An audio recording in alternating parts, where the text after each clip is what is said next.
Lawsuits and leaked audio dragged Quality Control's contracts out into the open. Now, they showed how rappers could dominate the charts and still lose control of the money they made. Now, by the mid-2010s, Quality Control had evolved beyond the standard Atlanta label model to become the primary industry lane. Founded back in 2013 by Kevin Coach K. Lee and Pierre P. Thomas, the operation moved with a cold efficiency. Now, Coach K brought the blueprint from the days managing Young Jeezy and Gucci Mane. And Thomas provided the capital and the street-level infrastructure, and they didn't just sign polished stars. Man, they signed artists who had motion, a local momentum that hadn't been translated into legal leverage. And this was the era of the 360-degree vision, where the label functioned as the house. So the Migos came first and provided the sonic template. Lil Yachty brought the digital youth. Lil Baby eventually became the flagship. Now, each wave added mass until the label was no longer asking for a seat at the table. It's because they owned the room. The Ascent looked like a victory lap for Atlantic culture. The label turned mixtape energy into a global commodity. Migos moved from Versace to Bad and Bougie, which secured their place as a generational trio. Lil Baby's trajectory was steeper. Now, he went from a local hustle to the definitive voice of the streaming era. In 2020, his album My Turn stayed at the top of the charts. That thing moved 197,000 units in its first week and became the highest selling album in the United States that year. Now, the data was undeniable, but the underlying structure, that remained rigid. See, in the music business, success doesn't rewrite a contract. Sometimes it just makes the restrictions feel worse and heavier. Now, the first real crack in the facade appeared back in 2020. Migos filed a lawsuit against their longtime attorney, Damian Granderson. Now, this wasn't a simple dispute over creative direction, it was a technical strike against the legal plumbing of their entire career. See, the group alleged malpractice and a massive conflict of interest.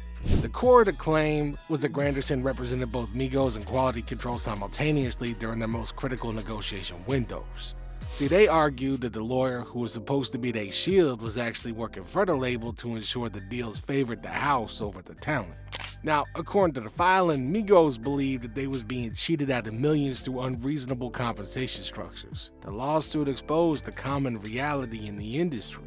See, when the same legal team advises both the artist and the label, the negotiation is often a one-sided conversation. Pierre Thomas responded publicly and defended the label's reputation. He stated that he would not force anybody to be in business who didn't want to be. Now, the case was eventually dismissed with prejudice in 2021, but the damage to the family image was permanent though. See, the business of music had finally stepped out from behind the curtain, and pretty soon the tension shifted from legal representation to actual asset ownership in 2022. Offset, a founding member of Migos, filed a lawsuit directly against Quality Control and Motown Records, and his argument was direct. Yeah, he claimed that he already paid a significant sum in 2021 to reclaim his solo rights. He alleged that QC was still attempting to assert control over his individual releases. Now, when he dropped the single, 54321, produced by Baby Keem, the label reportedly demanded a credit and a cut. Now, Offset took to social media to state that he paid millions to get his rights back and accused the label of blackmailing him. And that dispute highlighted the brutal math of catalog value. See, labels don't just want the artist, man. They want the master recordings, the permanent rights to that audio. And for an artist of Offset's caliber, those rights is worth tens of millions of dollars in long-term streaming and licensing deals. Alright, so QC's position was that their underlying agreements with Motown and Capitol still applied to Offset's work.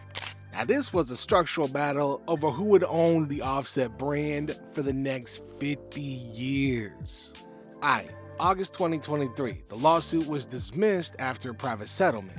Offset moved forward as a solo artist under Motown. Now, the cost of that freedom, though, that was never made public. So while the artist was fighting for individual pieces of their work, the founders was preparing for a corporate exit. In February 2023, Hobby America acquired Quality Control Media Holdings. Now, that deal was valued at approximately $300 million. It consisted of roughly $250 million in cash and $50 million in stock. Scooter Braun, acting as CEO of Hobby America, led the acquisition. Now, P and Coach K, Yeah, they remained in leadership roles. But the label was no longer an independent Atlanta powerhouse. It was a subsidiary of a global conglomerate. Yeah, that acquisition clarified the true value of a record label. Hybe, yeah, they wasn't buying a vibe, they were buying the rights to the catalogs.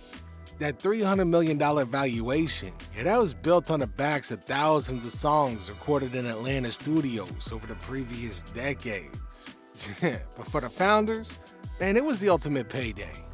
For all them artists still under contract, the deal didn't change their daily reality. Labels is rarely required to share the proceeds of a company sale with the artists themselves. Now, the artists are technically contractors or assets rather than shareholders, and a lot of times they're not even seen as real people, man. Yeah, the human cost of these high-stakes deals, that often surfaces in unconventional ways when people least expect it. Now, in 2023 and even into 2025, a series of leaked jailhouse phone calls involving Young Thug, yeah, those started circulating. Now, in all them recordings, Thug spoke about the inner workings of the Atlanta scene with a bluntness that court documents usually sanitize the hell out of. Yeah, he claimed that the industry's interest in QC was primarily driven by Lil Baby's success. Man, he even suggested that the Migos were in the red or they was financially struggling at the label. Now, a lot of these calls fueled a lot of speculation about Lil Baby's loyalty. Know what I'm saying? People started asking how somebody carrying that much weight for the label was actually getting paid. And Lil Baby stayed publicly loyal to P and Coach K. But those leaks, man, they showed how loyalty in hip-hop often comes with a lot of unspoken pressure. For an artist who became the face of an entire generation, being a cog in a $300 million corporate machine, yeah, man, that can create a lot of deep internal friction with your crew. By late 2023, the label's roster started to thin out a little bit less explosively. The City Girls quietly exited the label. Yeah, there wasn't no multi-million-dollar lawsuit or any public mudslinging on that one. They simply confirmed that they were no longer signed with the label. See, the story of quality control is a story of leverage working exactly as it was designed to. The label mastered the early game. They signed talent before the world knew their worth, and they locked them into long-term contracts. And on the reels, as the artists grew into icons, the cost of their flexibility grew proportionately, man. So by the time the founders sold to Hybe, the leverage was fully consolidated all the way at the top. Now the artists, they provided the labor, they provided the culture, they provided the sound. The contracts decided who owned the equity. And in the end, Atlanta built the music, but the paperwork determined who owned the damn building. The reality of these deals is found in the SEC filings and the court dockets rather than on all the Instagram captions. See, when Hybe purchased QC, they was paying for the mathematical certainty of future streaming royalties. Yeah, they was buying the right to collect a percentage of every Lil Baby play on Spotify for years to come. Yeah, the artists were the engine, but the label owners held the title to the car. And when that car was sold, that engine stayed under the hood, but the title, man, that changed hands. And with it, the whole game changed.